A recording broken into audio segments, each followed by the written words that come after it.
Bienvenue à ce magazine. L'invité, comme d'habitude, les grands événements au niveau continental et mondial appellent ou nous obligent à faire parler les experts dans les différents domaines, l'actualité chez nous en Afrique, au Congo et ailleurs. C'est la signature de cet accord de principe à Doha au Qatar, un tournant diplomatique majeur, cet accord qui était très attendu après le rendez-vous de Washington, un document signé porteur d'espoir pour les uns et sujet d'inquiétude pour d'autres.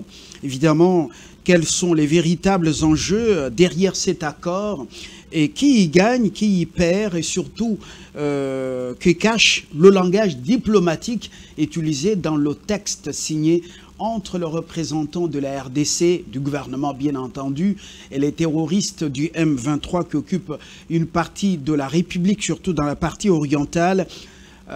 Cette question vaut son pesant d'or en cette période, et pour en parler, un homme au cœur de plusieurs négociations régionales et internationales. Il a une expérience avérée en la matière.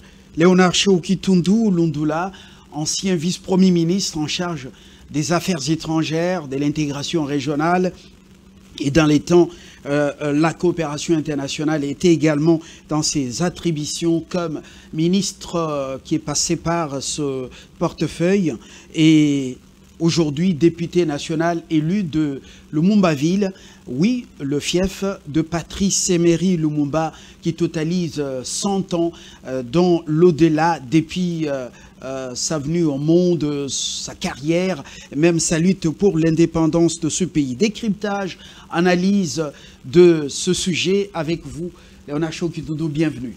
Merci.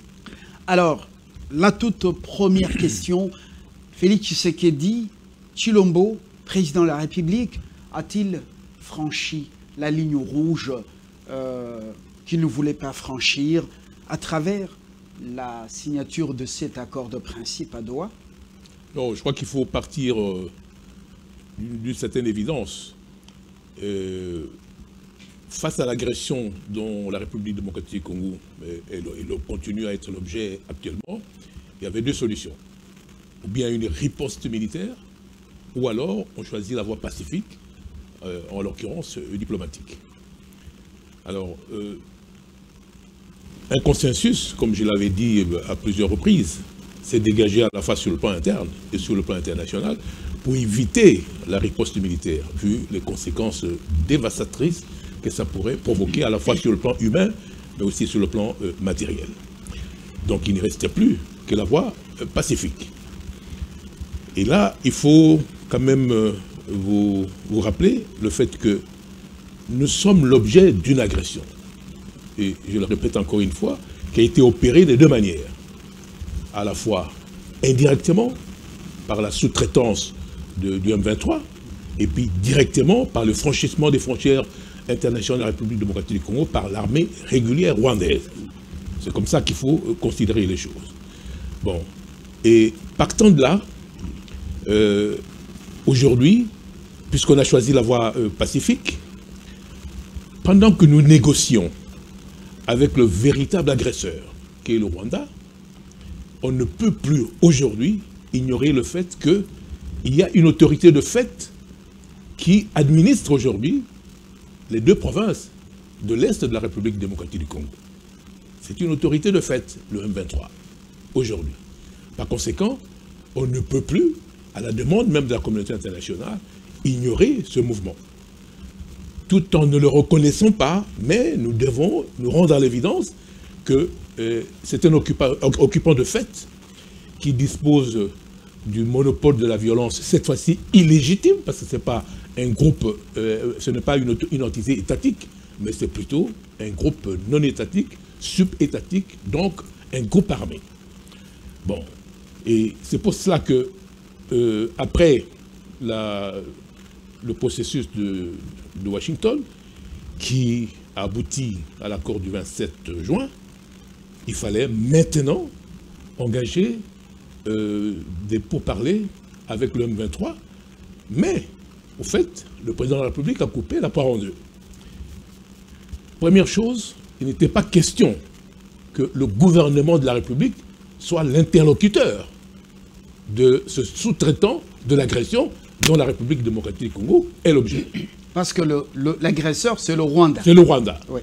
Mais, puisqu'il faut nécessairement parler avec celui qui occupe de fait deux provinces importantes de l'Est de la République démocratique du Congo, on a accepté quand même de prendre langue avec ce mouvement, mais en rabaissant le niveau des interlocuteurs. C'est pour ça qu'on a désigné les experts qui représentent la République démocratique du Congo lors de ces pourparlers. Oui, c'est ça la question. Le chef de la délégation, c'est le ministre de l'Intérieur, Jacquemain Chabani. Non, il y avait deux ministres qui étaient représentés à Doha. Oui. Le ministre rwandais, et de l'Intérieur aussi, et notre vice-premier ministre chargé de l'Intérieur, sécurité, décentralisation et affaires coutumières.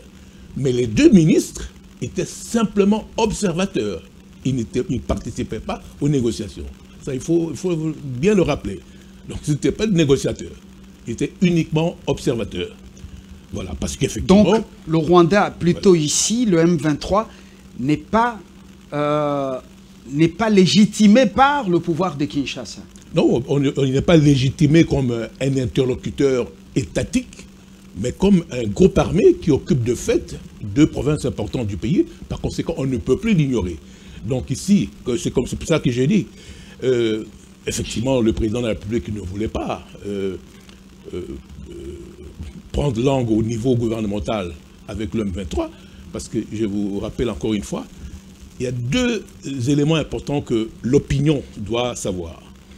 Le M23 a été complice de l'agression de notre pays. Premier reproche qu'on lui fait. Deuxième reproche, c'est la violation de la Constitution de la République démocratique du Congo. Beaucoup de gens n'en parlent pas, mais l'article 52 de la Constitution stipule que le peuple congolais a droit à la paix et à la sécurité. Et qu'aucune personne, aucun groupe d'individus ne peut utiliser une portion du territoire de la République démocratique du Congo pour menacer l'État congolais. C'est ce que le M23 a fait en occupant une partie du territoire. Donc il y a une infraction extrêmement grave par rapport à la loi fondamentale de la République démocratique du Congo. C'est pour cette raison que le chef de l'État, s'il a fixé cette ligne rouge, ce n'était pas pour rien. C'est à cause de ces deux charges qui pèsent lourdement sur celui qui a servi de bras armé pour l'agression de notre pays, pour le compte du Rwanda. C'est pour cette raison. Alors, vu le fait qu'on a opté pour la solution pacifique, le président de la République a finalement accepté qu'il y ait une délégation qui a rencontré le groupe armé en question, mais à un niveau qui correspondrait effectivement à l'importance de ce mouvement. Voilà où l'on en est aujourd'hui. Une précision détail. Voilà. À Doha, ce sont les experts, Jacquemain Chabani et son homologue rwandais, n'étaient que deux observateurs. Voilà. Précision détail. Choki Tundu, au-delà de sa carapace des diplomates, c'est un juriste. Une précision détail. Mais si tel est le cas, pourquoi cette agitation quand on entend même les instruits qui disent que maintenant Tshisekedi vient de légitimer le M23 et l'AFC? Non, pas du tout. Il n'y a aucune légitimation, mais nous avons opté pour une solution pacifique. Qu'est-ce que ceux qui aujourd'hui disent cela auraient voulu qu'on fasse? Est-ce que finalement on laisse tomber la voie pacifique et pour qu'on utilise l'armée pour bouter M23 hors du territoire de la République? Alors que déjà, aujourd'hui, je vous rappelle qu'il y a des millions de personnes déplacées qui sont aujourd'hui non seulement à l'intérieur du pays, dans des conditions indicibles, mais aussi qui sont réfugiés dans les pays limitrophes. Et sans compter toutes les souffrances que subissent aujourd'hui les populations dans les territoires occupés. Donc à partir de là, inévitablement, il fallait prendre tous ces paramètres en considération avant de prendre une décision. Donc il n'est pas question ici de céder quoi que ce soit, mais c'est de la réelle politique pour enfin obtenir l'appui de la communauté internationale afin que nous trouvions une issue favorable qui puisse procéder, aboutir au rétablissement de l'autorité de l'État sur l'ensemble du territoire. Alors, il se pose un problème, la fin des hostilités ou la mise en œuvre du cessez-le-feu qui est l'élément principal également, l'un des éléments principaux de cet accord. Alors, après signature de l'accord des principes à Washington et même la signature de l'accord de paix, vous aviez suivi la partie rwandaise, il disait le retrait, je n'emprunte pas son expression, le retrait des troupes de l'armée étrangère, c'était conditionné par la neutralisation des FDLR. Ouais. Boulos avait rapidement corrigé pour mettre les points sur les i. Mais juste samedi, après la signature de cet accord, l'un des représentants du M23 a dit qu'il n'est pas question du retrait. Alors, comment trouvez-vous cette déclaration? Est-ce qu'elle est de bonne foi? Quel espoir pour cet accord, l'espoir de paix? Alors, vous voyez encore une fois les rodomontades de ces deux partis. À la fois le gouvernement rwandais à travers le ministre des Affaires étrangères, qui, comme vous le rappelez très bien, avait contesté le texte même de l'accord qu'il venait de signer. C'est pour ça que le Massad Boulos l'a recadré. Parce que pour le ministre des Affaires étrangères rwandais, il voulait conditionner le retrait des troupes rwandaises du territoire de la République démocratique du Congo par la neutralisation du FDLR. Et là, encore une fois, il faut vous rappeler que c'est ce qu'a dit d'ailleurs Boulos. Ici, les accords doivent être conclus de bonne foi et même être appliqués de bonne foi.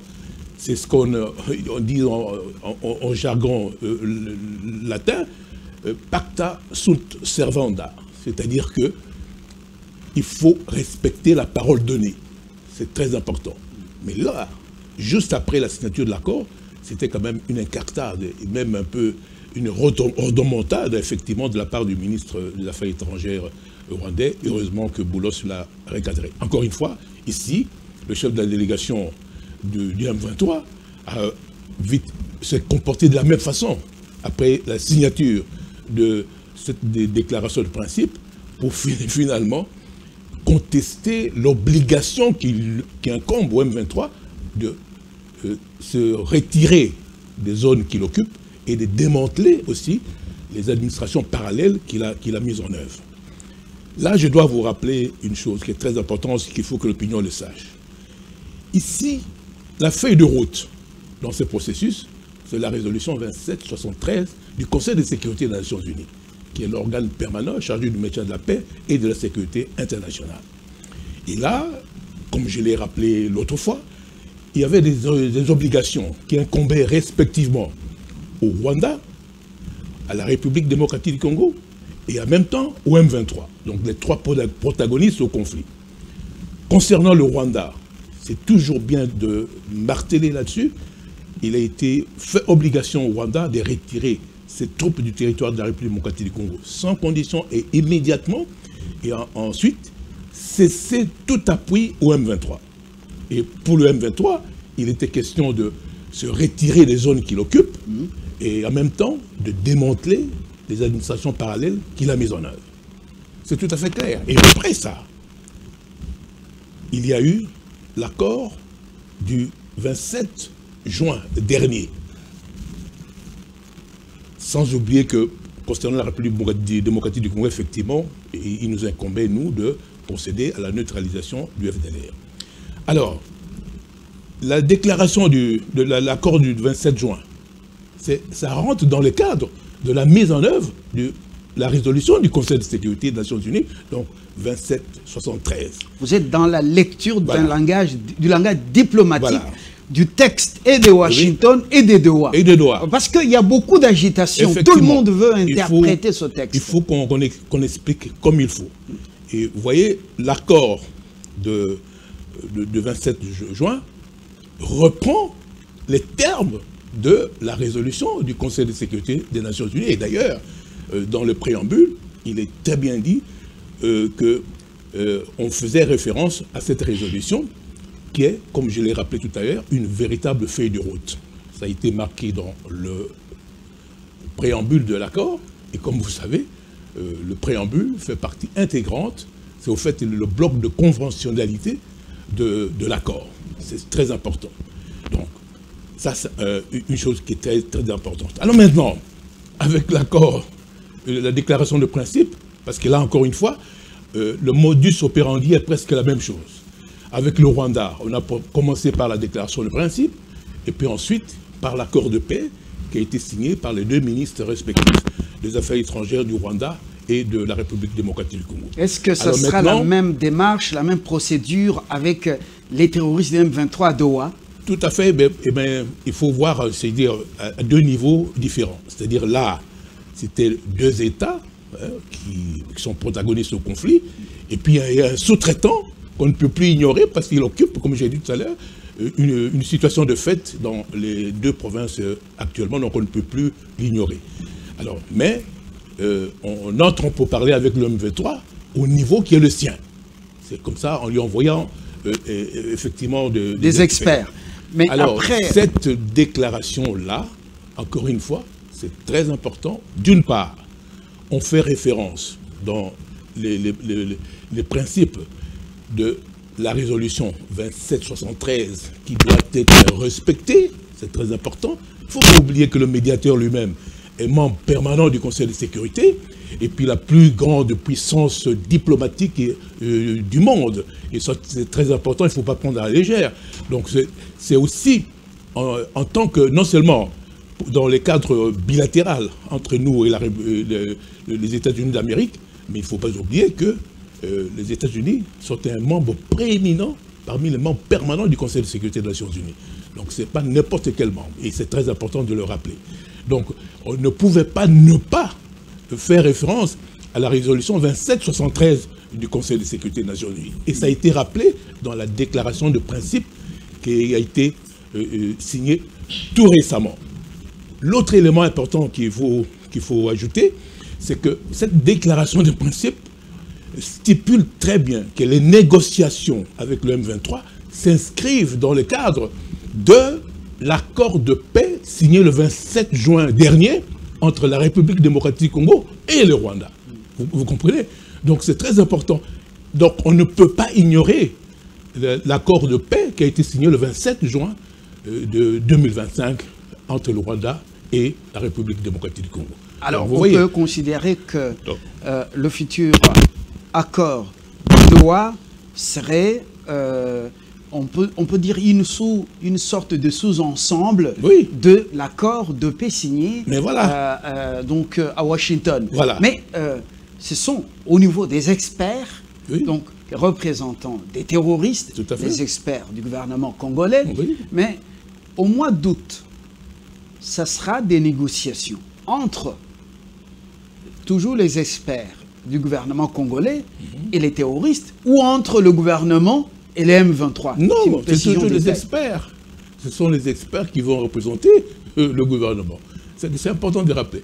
Mais alors, je dis, là, vous savez, le président Tshisekedi, il reste dans sa logique, n'est pas franchir la ligne rouge. Oui, faisons un peu du droit comparé. Regardons, par exemple, vous savez ce qu'a fait le Hamas le 7 octobre en Israël.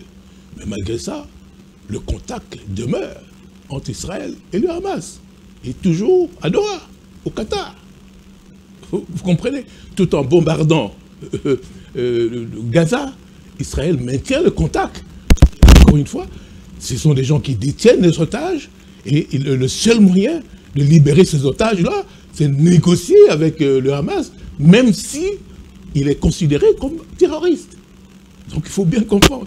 Donc ici, il faut bien ramener les choses dans leur contexte. C'est vraiment très important. Donc ici, il n'y a rien à craindre. D'une part, parce que... Aucune crainte à ce stade. Le texte de référence de la résolution 2773, on vient de rappeler le terme important.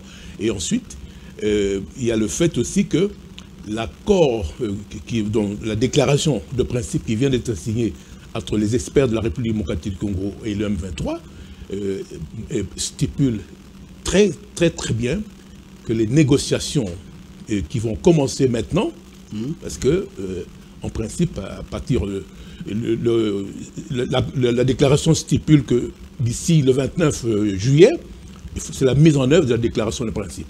À partir du 8 août, les négociations commencent afin d'aboutir à l'accord de paix. Et cet accord doit être signé le 17 août. Donc, vous voyez, le chronogramme est très bien précis. Bien avant l'Assemblée générale des Nations Unies, à ce que je sache. Ce n'est pas exclu, mais en même temps, je pense que la médiation aussi est très pressée pour retrouver un accord de paix le plus rapidement possible afin de mettre fin à ces conflits et qu'on revienne à l'essentiel, c'est qu'attend le peuple congolais, c'est-à-dire le retour de toutes les personnes déplacées, que ce soit à l'intérieur du pays ou de l'extérieur en tant que réfugiés, et en même temps commencer à s'occuper du développement économique de notre pays à travers la coopération que nous voulons aujourd'hui établir sur le plan stratégique, non seulement avec les États-Unis d'Amérique, mais avec tous les investisseurs potentiels qui veulent emboîter le pas aux États-Unis pour l'exploitation de toutes les opportunités d'investissement qui existent dans notre pays. Et voilà, il y a l'aéroport international que j'appelle Patrice Emery Lumumba, ouais. Ici on l'appelle Njili, sont les Américains qui vont le construire. Et également, il y a le lithium de Manono et d'autres minéraux qui sont désormais la cible de Cobalt Metals, une entreprise américaine pas très loin de Bill Gates.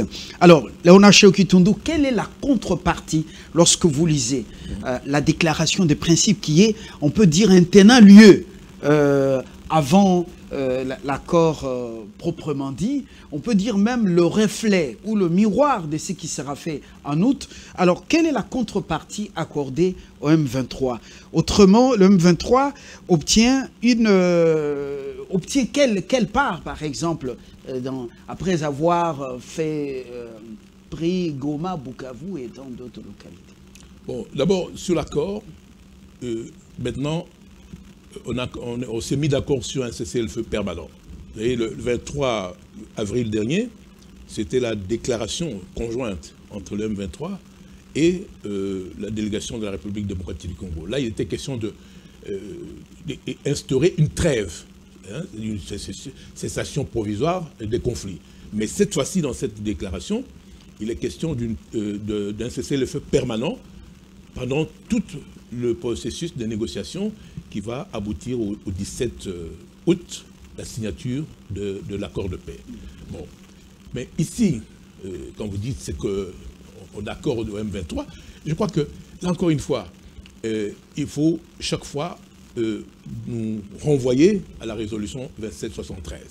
C'est très important. Parce que, concernant le M23, il est question de désengagement de ces forces, de la démobilisation et ensuite de l'intégration conditionnelle. Hein, dans l'armée et dans l'administration. Dans l'administration. Oui. C'est conditionnel. Donc il y a deux choses qu'il ne faut pas séparer, qu'il ne faut pas confondre. Et le M23, la solution, ce sera dans les cadres, effectivement, de la démobilisation et intégration conditionnelle. C'est là, effectivement, la question.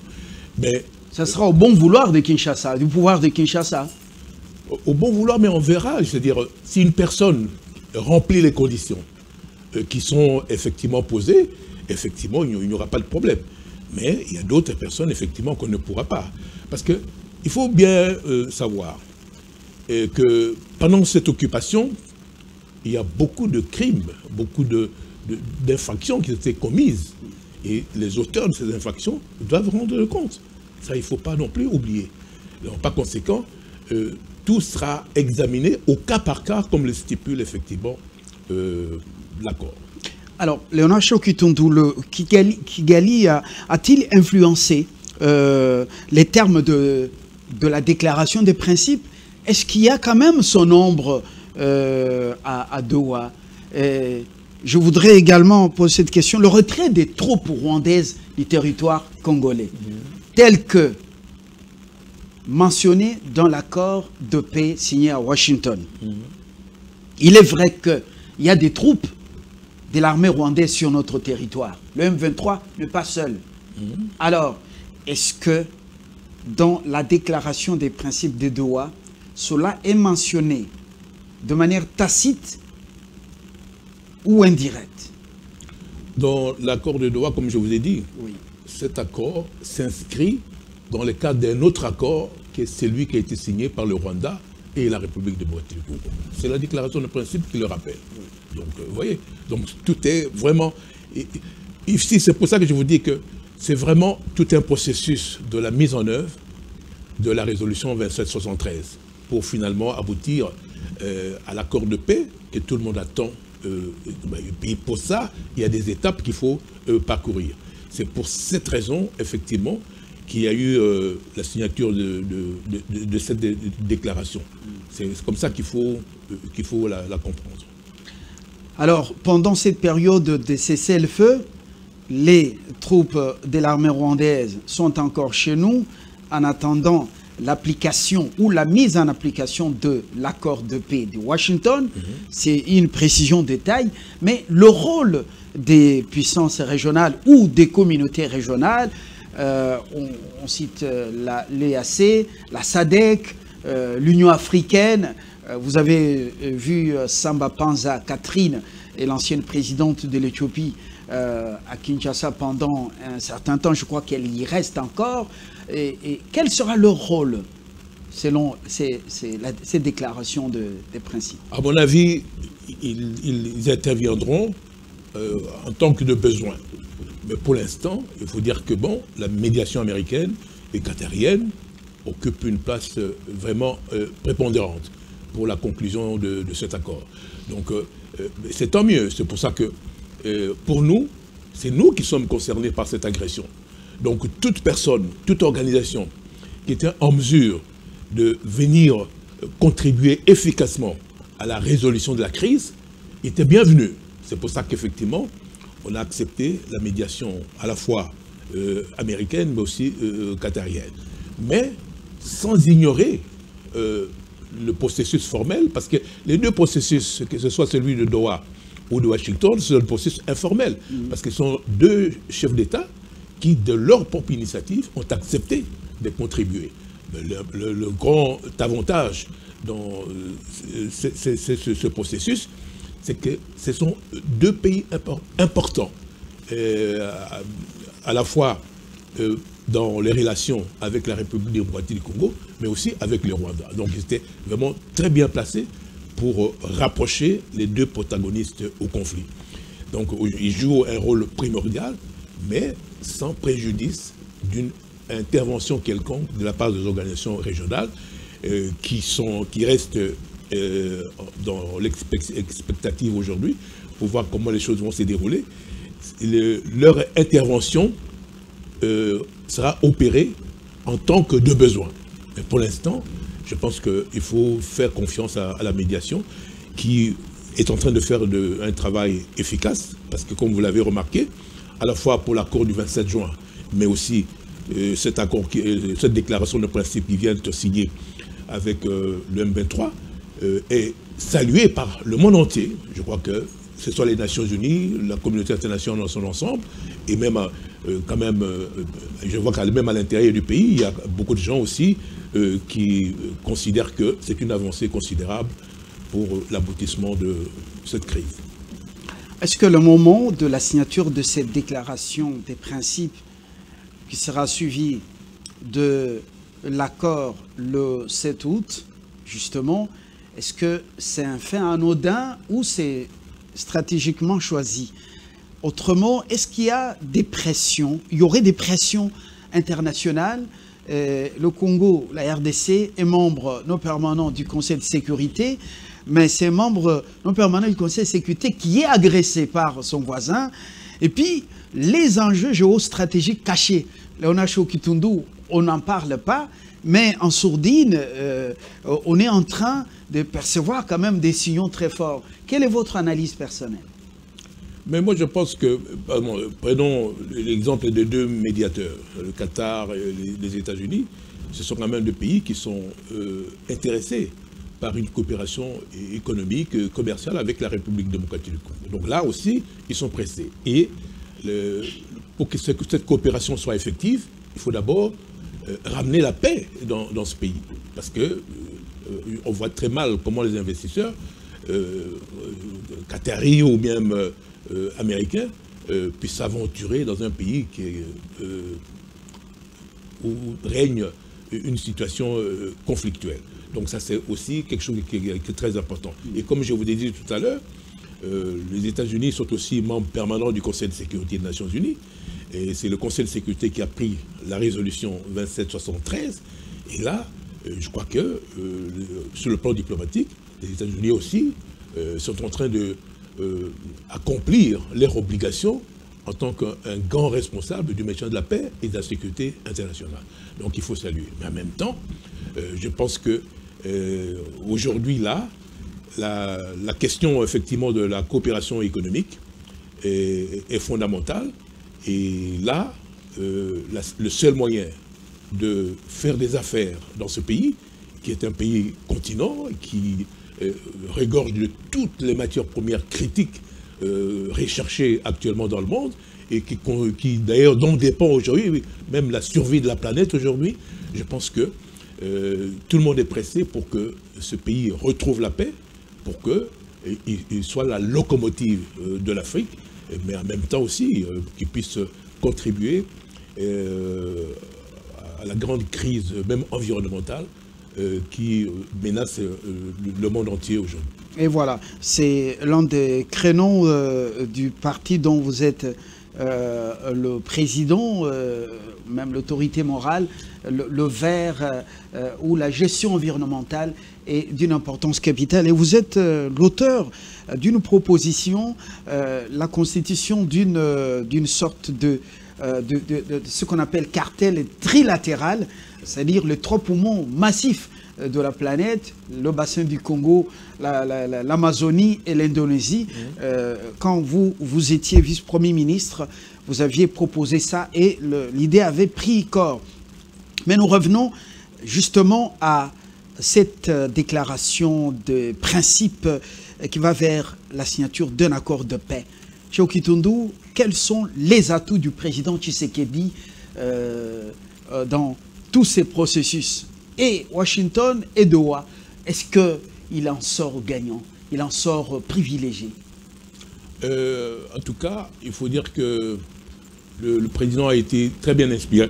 D'abord parce que pour la médiation américaine, par exemple, c'est à sa demande. Je ne pense pas du tout que les États-Unis, malgré leur importance, tout, et les informations qui sont à travers le monde, le président Trump ne s'était pas intéressé du jour au lendemain, comme ça, à la République démocratique du Congo. Non, parce qu'il a obtenu des sollicitations de notre président de la République. Donc là, durant son premier mandat, l'Afrique ne comptait même pas beaucoup pour lui. Hein. Donc là, je crois que le président de la République a fait mouche sur son intervention, ou son appel a fait mouche auprès des États-Unis d'Amérique. Et l'on voit, alors qu'à un moment donné, on a cru que le processus pour le recouvrement de l'intégrité territoriale de la République démocratique du Congo était carrément rentré en léthargie. On voit maintenant qu'effectivement, il y a un certain dynamisme que l'on voit, et ça, c'est l'initiative du président de la République. Deuxième chose aussi, en ce qui concerne le Qatar, je rappelle que le président de la République est allé plusieurs fois au Qatar. Et là, encore une fois, le Qatar a des projets imminents d'investissement dans notre pays. Et là, c'est tout bénéfice, effectivement, pour la République démocratique du Congo. Non seulement nous pouvons tirer de toutes ces interventions le retour de la paix en République démocratique du Congo, qui est la condition pour l'attractivité de la République démocratique du Congo à l'égard des investissements qui sont en quête d'opportunités dans notre pays, où ce pays pullule de différentes opportunités dans tous les domaines. Parce qu'actuellement, les gens sont focalisés uniquement sur le minerai, mais en tout cas, nous voulons maintenant atteindre l'autosuffisance alimentaire, garantir notre souveraineté alimentaire. Parce qu'aujourd'hui, les produits alimentaires sont importés en République démocratique du Congo, c'est un scandale. Alors là, encore une fois, c'est une très bonne chose. Les infrastructures, ça va venir. Et vous avez parlé tout à l'heure en ce qui concerne l'aéroport d'Ingili.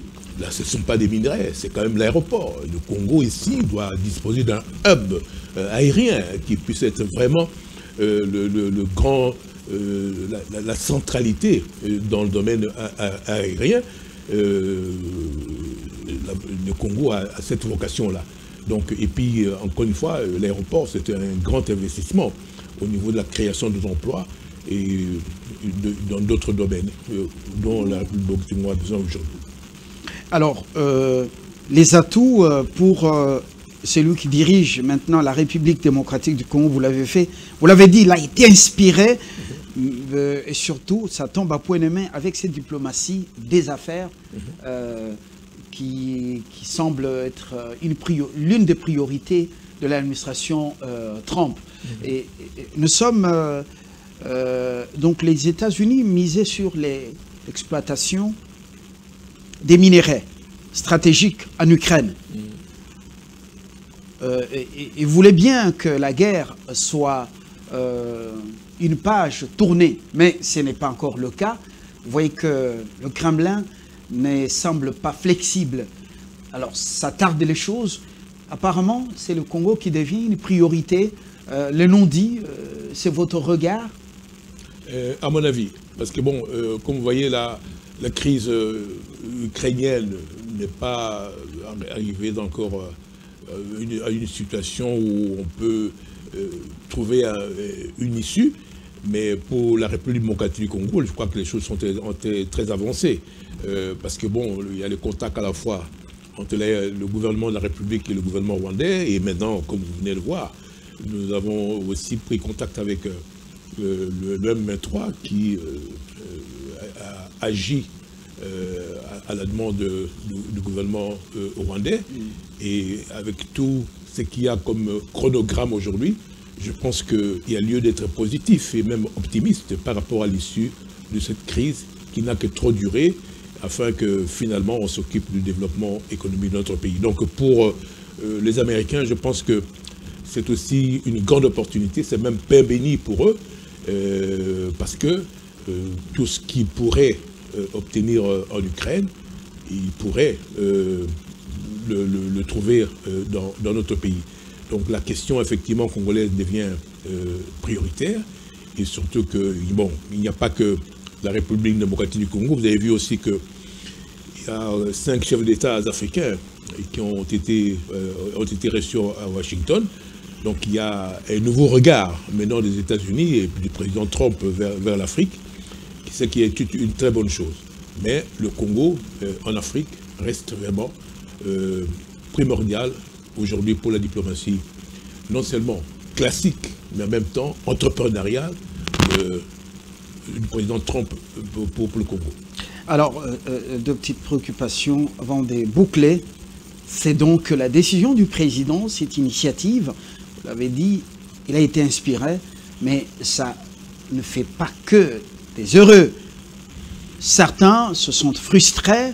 Vous voyez l'offre qu'il a amenée chez Trump. L'Union européenne ne voit pas ça de bon oeil. Bruxelles se voit marginalisée parce que l'administration Trump se montre un peu beaucoup plus égoïste. Et en Afrique également, vous voyez la froideur de certains chefs d'État. Comment faire en sorte qu'il n'y ait pas des jaloux qui vont lui mettre les bâtons dans les roues, et éventuellement la Chine, mais pas frustrer la Chine également? Non, là il faut quand même dire, pour la République démocratique du Congo, il est d'abord question de la diversification des investissements pour le Congo, c'est-à-dire on ne va pas simplement avoir affaire à un Congo uniquement extractif de ces minerais, mais le chef de l'État avait parlé de la revanche du sol sous le sous-sol. Aujourd'hui, il faut voir autre chose, parce que ce n'est pas uniquement avec l'exploitation des minerais que nous allons donner du travail aux millions de sans-emploi qui sont en République démocratique du Congo, et même développer notre pays. Donc il faut diversifier les investissements. Deuxième chose, il faut multiplier les partenaires. Nous ne voulons pas être prisonniers d'un seul partenaire. Donc là, je pense qu'il n'y a pas lieu de craindre. Je pense que tous les investisseurs potentiels qui veulent venir créer des richesses, créer des emplois en République démocratique du Congo sont les bienvenus. L'arrivée des Américains, des entreprises américaines, ne compromet pas du tout notre coopération sur le plan économique avec la République populaire de Chine. De la même façon, il y a beaucoup, au contraire, je pense que l'accord la déclaration de principe qui vient d'être signée au lendemain de l'accord de paix que nous avons signé avec le Rwanda, au contraire salué par l'Union européenne, qui voit là, encore une fois, une opportunité importante pour permettre aux entreprises européennes de venir aussi profiter des opportunités qu'il y a dans notre pays. Donc tous ces partenaires, en tout cas, sont les bienvenus. Les religieux catholiques et protestants, c'est la dernière préoccupation, voient dans la déclaration des principes de Doha, ils voient en quelque sorte une brèche pour leur projet du pacte, comment on appelle ça, le pacte social pour le bon vivre ensemble, ainsi de suite. En tout cas, la proposition a été soumise au président de la République. On verra comment le chef de l'État va réagir. Mais en tout cas, s'il y a, j'ai entendu effectivement le clergé saluer la signature de l'accord de la déclaration de principe, parce qu'effectivement, là encore une fois, je pense, c'est ce que je disais tout à l'heure, un consensus est dégagé pour qu'on trouve une solution pacifique et non pas militaire. Alors sur ce plan, effectivement, ça répond même aux recommandations actuellement du clergé. Mais pour la suite, comment... Parce qu'il y a peut-être deux choses qu'il faut distinguer. Il y a ces négociations à la fois avec le Rwanda et indirectement avec le... D'abord avec le Rwanda et indirectement avec le M23. Ces négociations portent sur l'accord de paix, qui est très important. Et ça, c'est dans le cadre du conflit qui nous oppose avec le Rwanda.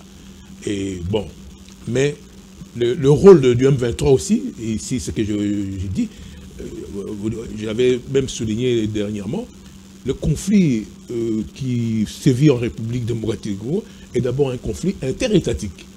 Parce que sans le Rwanda, il n'y aurait pas eu l'occupation de 2 territoires à l'est de la République démocratique du Congo. Le conflit interétatique. Alors, ce que nous allons signer le 17 août, c'est un accord de paix pour régler ce problème de l'Est. Alors maintenant, pour le reste, les propositions que font actuellement le clergé, je pense que la proposition a été soumise au président de la République, c'est à lui, en tant que garant de la nation, selon les attributions que lui confère l'article 69 de la Constitution, de trancher, d'élever l'option sur qu'est-ce qu'il peut y avoir pour parler à l'interne de notre pays, pour voir comment on peut régler certains problèmes qui se posent actuellement et dont on voudrait nécessairement aussi trouver une solution. Merci beaucoup, Léonard Tchéoki-Toundou. Je rappelle que vous êtes ancien vice-premier ministre des Affaires étrangères et vous êtes député national élu de Lumumba-Ville, dont le Sankourou. Merci de votre disponibilité. Il fallait vous écouter parce que les gens lisent le texte de la déclaration des principes, avec chacun avec ses lunettes. Il fallait écouter un diplomate. C'est très important, il ne faut pas s'alarmer et agiter l'opinion parce que ce texte ne signe pas ou ne dit pas les requiem du pouvoir de Kinshasa ni la concession de la souveraineté nationale. Eh bien, il y a espoir en la demeure et portez-vous très bien. Au revoir.